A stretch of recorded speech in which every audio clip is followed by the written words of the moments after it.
ลูกค้าจ๋าแม่ค้ามาแพ็คน้ำหอมให้ลูกค้าเนาะเพิ่นออเดอร์ไป3กินนี่เห็นบ่3กินจ้ากินที่1ก็คือ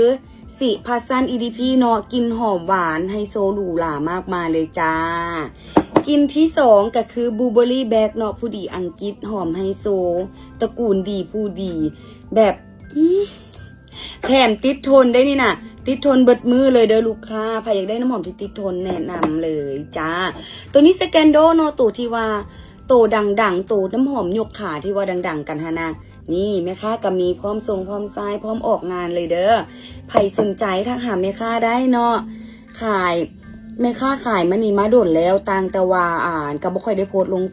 Facebook หรือว่าเพจเนาะแต่ว่ารับประกันเลยแซดมาหาแม่ค้ามีพร้อมส่งพร้อมใจแน่นอนเด้อเป็นจังได๋ก็ติดตามออเดอร์น้ำหอมน้ำหน่อยได้เด้อถ้าหากว่าอยากได้น้ำหอมแท้เนาะคันว่าบติว่ามันเอาเพลงน้อยนึงค่ะนะลูกค้าเพราะว่าน้ำหอมแท้มันก็ต้องอยากเพลงน้อยนึงนี่อันนี้มันเมค่าแพ็คแล้วเนาะเกี่ยมส่งให้ลูกค้าอยู่แถวสีไข่เป็นเท่าไหร่ถ้าหากว่าต้องการน้ำหอมนะถ้าหาแม่ค้าได้เด้อแม่ค้าพร้อมส่งพร้อมใจเด้อกินหอมโตหอมนุ่งเครื่องดีแล้วสะอาดแล้วแต่ว่ากินก่ายก็สำคัญเด้อให้กินก่ายแบบหอมๆนัวๆเป็นกันเลยจ้าให้ซูมากขอบใจสำหรับลูกค้าที่ว่าอุดหนุนกันตลอดเด้อ